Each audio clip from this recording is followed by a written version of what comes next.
ರಘುವೀರ ರೆಡ್ಡಿರವರೇ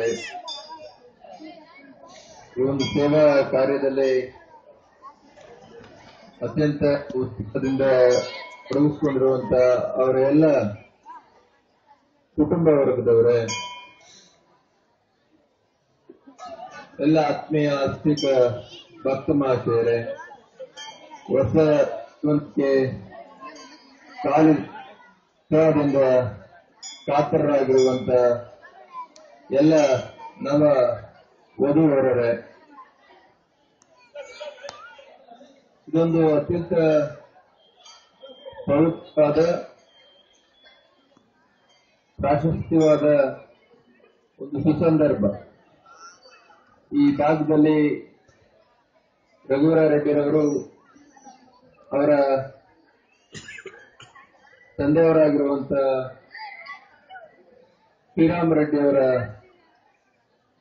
ಒಂದು ಸುಮಾರು 33 ವರ್ಷ ಸುದೀರ್ಘ ಅವಧಿಯಲ್ಲಿ ಸಾಮೂಹಿಕ ವಿವಾಹ ಕಾರ್ಯಗಳನ್ನು ಮಾಡಿಸಿದ ಅಷ್ಟು ಶ್ರೀರಾಮ ಕಲ್ಯಾಣೋತ್ಸವವನ್ನು ಕೂಡ ಆಚರಣೆ ಮಾಡುತ್ತೆ. ಶ್ರೀರಾಮನ ಕಲ್ಯಾಣೋತ್ಸವವನ್ನು ಯಾಕೆ ಆಚರಣೆ ಹಾಗೆ ಅಂತ ಹೇಳಿದ್ರೆ, ನಮ್ಮ ಹುಟ್ಟು ಕೂಡ ಲೋಕ ಕಲ್ಯಾಣಾರ್ಥವಾಗಿ,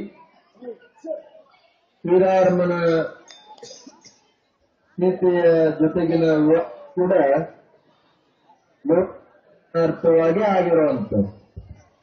ಹಾಗಾಗಿ ಸೀತಾರಾಮರ ಕಲ್ಯಾಣವನ್ನ ನೋಡುವಂತ, ಅದನ್ನ ಕಣ್ತುಂಬಿಕೊಳ್ಳುವಂತ ಅವಕಾಶ ಬಹುಶಃ ಈ ಭಾಗದಲ್ಲಿ ಬಹಳ ಅಪರೂಪ. ಇವೆಲ್ಲ ಕಲ್ಯಾಣೋತ್ಸವಗಳನ್ನು ನೋಡ್ಬೇಕಾಗಿ ಅಂತ ಹೇಳಿದ್ರೆ ತಿರುಪತಿಗೆ ಹೋಗ್ಬೇಕು, ಇಲ್ಲ ಅಂದ್ರೆ ಅವರೆಲ್ಲಾದ್ರೂ ಮಾಡಿದಾಗ ನೋಡ್ಬೇಕು. ಅಂತ ಒಂದು ವಿಶೇಷವಾದ ಅವಕಾಶವನ್ನ ಈ ಭಾಗದ ಜನತೆಗೆ ಶ್ರೀಮಾನ್ ರಘುವೀರ ರೆಡ್ಡಿರವರು ಆಯೋಜನೆ ಮಾಡ್ತಾರೆ.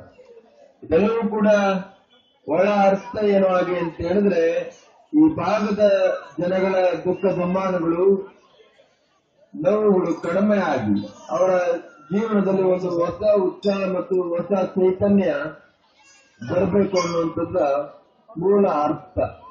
ಆ ನಿಟ್ಟಿನಲ್ಲೇನೆ ರಾಮನನ್ನ ನಾವೆಲ್ಲರೂ ಕೂಡ ಅತ್ಯಂತ ಭಕ್ತಿಯಿಂದ ನೆನೆಯುವಂಥದ್ದು. ರಾಮನ ಆಡಳಿತ ವ್ಯವಸ್ಥೆ ಅಷ್ಟು ಚೆನ್ನಾಗಿತ್ತು ಹಾಗೆ ಅಂತ, ರಾಮರಾಜ್ಯ ನಿರ್ಮಾಣ ಆಗ್ಬೇಕು ಹಾಗೆ ಅಂತೇಳಿ ಎಲ್ಲರೂ ಹೇಳ್ತಾ ಇರ್ತಾರೆ. ರಾಮರಾಜ್ಯ ಹಾಗೆ ಅಂತ ಹೇಳಿದ್ರೆ ಅವನು ಸಾಮಾಜಿಕವಾಗಿ, ಆರ್ಥಿಕವಾಗಿ, ನೈತಿಕವಾಗಿ ಎಲ್ಲ ದೃಷ್ಟಿಕೋನಗಳಿಂದಲೂ ಕೂಡ ಶ್ರೀರಾಮ ತನ್ನ ಪ್ರಜೆಗಳನ್ನ ಕಾಣ್ತಾ ಇದ್ದ ಮತ್ತು ಅಷ್ಟು ಚೆನ್ನಾಗಿ ಅವ್ರನ್ನ ಇಟ್ಕೊಂಡಿದ್ದ ಹಾಗೆ ಅಂತ.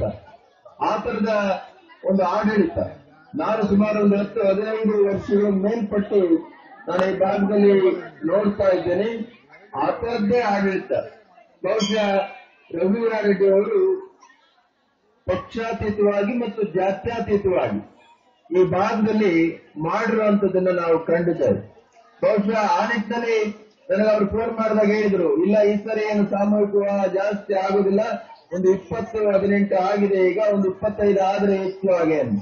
ನಾನು ಬರುವಾಗ ಕೇಳ್ತಾ ಇದ್ದೆ ಎಷ್ಟಾಗಿದೆ ಹಾಗೆ ಅಂತ. ಈಗ 40 ವಿವಾಹಗಳು ಇವತ್ತು ನಡೀತಾ ಇದ್ದಾವೆ ಹಾಗೆ ಅಂತ ಹೇಳೋದು.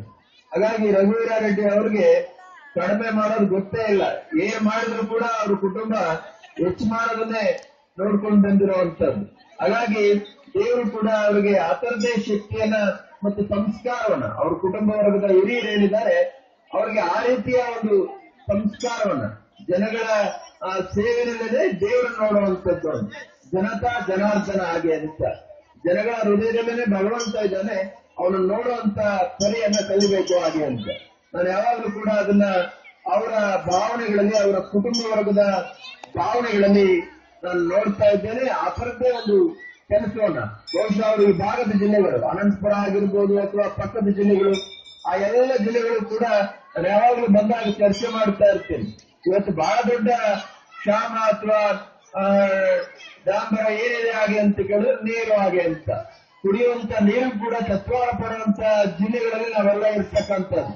ಅಂತದ್ರಲ್ಲಿ ಅವರು ಈ ಭಾಗದ ತಾಲೂಕು ಮತ್ತು ಜಿಲ್ಲೆಗೆ ಕುಡಿಯುವ ನೀರನ್ನು, ಅದರಲ್ಲೂ ಕೂಡ ಅವರ ದೊಡ್ಡಪ್ಪ ಅವರ ಅಂದ್ರೆ ಶ್ರೀರಾಮ ರೆಡ್ಡಿ ಅವರ ಹೆಸರಿನಲ್ಲಿ ಇವತ್ತು ಈ ಭಾಗದ 4 ತಾಲೂಕುಗಳು ಕೊಟ್ಟಿರುವಂತದ್ದು ಅತ್ಯಂತ ಶ್ಲಾಘನೀಯ. ಬಹುಶಃ ಅವರಿಗೆ ದೇವರು ಇನ್ನೊಂದು ಸ್ವಲ್ಪ ಶಕ್ತಿ ಕೊಟ್ಟಿದ್ರೆ ಈ ಭಾಗದ 2-3 ಜಿಲ್ಲೆಗಳಿಗೆ ಸಂಪೂರ್ಣ ನೀರಾವರಿಯನ್ನು ಒದಗಿಸುವಂತ ಇದಕ್ಕೆ ಚಾಲನೆ ಕೊಟ್ಟಿದ್ರೆ ಈಗಾಗಲೇ ಬಹಳಷ್ಟು ಕೆಲಸ ನಡೆದಿದೆ. ಅದು ಪೂರ್ಣ ಆಗಿ ಈ ಭಾಗದ ಜನಗಳ ಮೊಗದಲ್ಲಿ ಒಂದು ಸಂತೋಷ, ಹೊಸ ಉತ್ಸಾಹ, ಚೈತನ್ಯವನ್ನ ಕಾಣುವಂತ ಶಕ್ತಿಯನ್ನ ಭಗವಂತ ಶ್ರೀರಾಮ ನಿಮ್ಮೆಲ್ಲರೂ ಕೂಡ ಕೊಡ್ಲಿ ಹಾಗೆ ಅಂತೇಳಿ ಮತ್ತು ರಘುವೀರ ರೆಡ್ಡಿ ಅವರ ಒಂದು ನೆನಪನ್ನ ನಾವು ಯಾವಾಗಲೂ ಕೂಡ ಮಾಡುವಂತದ್ದು. ಈಗ ನಾನು ಬರ್ತಾ ರಸ್ತೆ ನೋಡ್ತಾ ಇದ್ದೆ, ಈ ಭಾಗದ ಯಾವುದೇ ರಸ್ತೆ ಹೋದ್ರೆ ಒಂದು ಆಗ್ತಾ ಇರುತ್ತೆ, ಇಲ್ಲ ಆಗಿರುತ್ತೆ. ಹಾಗೆ ಸರ್ವಾಂಗೀಣವಾಗಿ ಒಬ್ಬ ಮನುಷ್ಯನನ್ನ ಸಾಮಾಜಿಕವಾಗಿ, ಆರ್ಥಿಕವಾಗಿ ಮತ್ತು ನೈತಿಕವಾಗಿ ಯಾವ ರೀತಿ ಮುಂಚೂಣಿಗೆ ಅಥವಾ ಮುಖ್ಯವಾಹಿನಿಗೆ ಮೇನ್ ಸ್ಟ್ರೀಮಿಗೆ ತರಬಹುದು ಅನ್ನೋದಕ್ಕೆ ರಘುವೀರ ರೆಡ್ಡಿ ಅವರ ಆಡಳಿತ ಉದಾಹರಣೆ ಆಗಿತ್ತು ಅಂತ ಹೇಳಿ ನಾನು ಬಯಸ್ತೇನೆ. ಮತ್ತು ಜನಗಳ ಭಾವನೆಗಳು ಕೂಡ ಆ ರೀತಿ ಬದಲಾಗಬೇಕಾಗ್ತದೆ.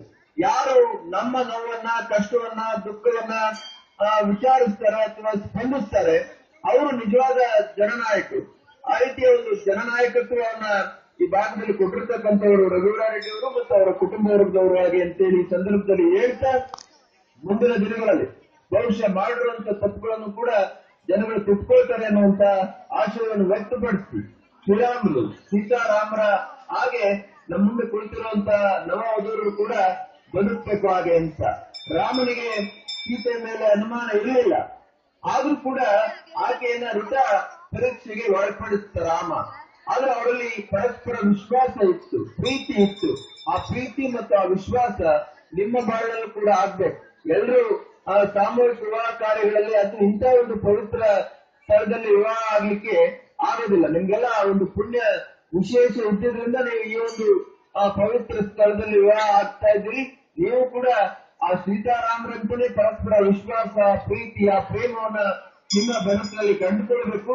ಮತ್ತೆ ಎಷ್ಟು ಜನ ಮಕ್ಕಳಾಗ್ತಾರೆ ಅಷ್ಟು ಜನ ಕೂಡ ಆ ಸಂಸ್ಕಾರವನ್ನ, ಒಳ್ಳೆಯ ಶಿಕ್ಷಣವನ್ನ, ಸಂಸ್ಕೃತಿಯನ್ನ ಮತ್ತು ಒಬ್ಬ ಉತ್ತಮ ಈ ದೇಶದ ಪ್ರಜೆಯನ್ನಾಗಿ ಮಾಡುವಂತ ವೃತ್ತಿಯನ್ನ ಅಥವಾ ವಿದ್ಯೆಯನ್ನ ನೀವು ಕಲಿಸ್ಕೊಡ್ಬೇಕು ಅನ್ನುವಂತ ಮಾತನ್ನ ಈ ಸಂದರ್ಭದಲ್ಲಿ ಹೇಳಿ ಮತ್ತೊಮ್ಮೆ ಆ ಸೀತಾ ರಾಮಾಂಜನೇಯರು ಏನಿದ್ದಾರೆ ಅವರೆಲ್ಲರೂ ಕೂಡ ನಮ್ಮ ರಘುವೀರ ರೆಡ್ಡಿ ಅವರ ಕುಟುಂಬ ವರ್ಗಕ್ಕೂ ಮತ್ತೆ ಇಲ್ಲಿ ಸೇರಿರ್ತಕ್ಕಂಥ ನಿಮ್ಮೆಲ್ಲರ ಜೀವನದಲ್ಲಿ ಸುಖ ಸಮೃದ್ಧಿಯನ್ನ ಸದಾ ಕರುಣಿಸಿ ಹಾಗೆ ಅಂತೇಳಿ ತುಂಬ ಹೃದಯದಿಂದ ಹಾರೈಸಿ